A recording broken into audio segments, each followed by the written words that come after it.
నాకు కోరిక ఉంది, ప్రతి మగాడికి ఉండే కోరికే. నాకు ఆడపిల్ల ఉంటే బాగుండని. కానీ ఎక్కడో ఏదో భయం. ఎందుకంటారు?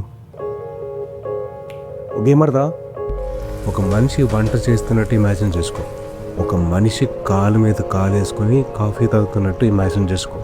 ఓ మనిషి బట్టలు ఉతుకుతున్నట్టు, ఓ మనిషికి డబ్బులు పెడుతున్నట్టు. దేనికి ఎవరిని ఊహించున్నారో నీకు తెలుసు, నాకు తెలుసు. అందుకే భయం.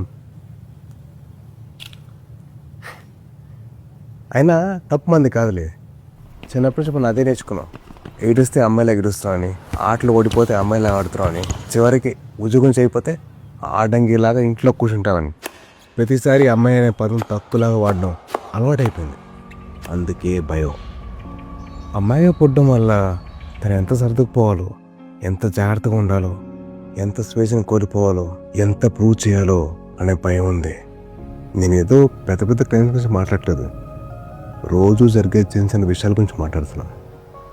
ఆఫీస్లో, ఇంట్లో, పబ్లిక్ స్పేస్లో, ఆన్లైన్లో. అవును, మనం ఎప్పుడు మన అమ్మ, చెల్లి, అక్క గురించి, మన గర్ల్ ఫ్రెండ్ ఆర్ వైఫ్ గురించి, మనతో పనిచేసి మన కొలీగ్ గురించి అసలు ఇంత ఆలోచించలేదే. వాళ్ళు కూడా ఎవరికో కూతురులే కదా బాస్. మనకి కూతురు కావాలనేసరికి ఇంత భయం, ఇన్ని ఆలోచనలు పొడుచుకొచ్చాయా? అసలు నేను ఎందుకు ఇంత భయపడుతున్నా? ఈ భయం తగ్గాలంటే ఏం చేయాలి? నాకు తెలిసి సొల్యూషన్ చాలా సింపుల్ అబ్బా. మనం పెద్ద పెద్ద యుద్ధాలు ఏం చేయక్కర్లేదు, తొట్టలో కొట్టక్కర్లేదు. రోజు లేవగానే దుప్పటి మడత పెడితే చాలు, కాఫీ కప్పు సింక్ దగ్గర పెడితే చాలు, ఒక అమ్మాయి మాట్లాడుతున్నప్పుడు పూర్తిగా వింటే చాలు, అమ్మాయి పైకి ఎదుగుతుంటే అది తన కష్టం వల్లే అని నమ్మితే చాలు, కేర్ను ముసుగులో కంట్రోల్ చేయకపోతే చాలు, మన కళ్ళు మన కంట్రోల్లో ఉంటే చాలు, అమ్మాయిని తక్కువ చేసి చూస్తే ఇది తప్పు అని చెప్తే చాలు. నాట్ ఆల్ మెన్ అని రాయడం కాదు, నాట్ ఆల్ మెన్ అని ప్రూవ్ చేయాలి.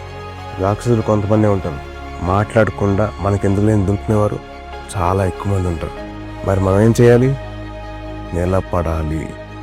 వానర సైన్యంలాగా, మగాళ్ళలాగా నిలబడాలి. అదే మగతనం. నిలబడదాం.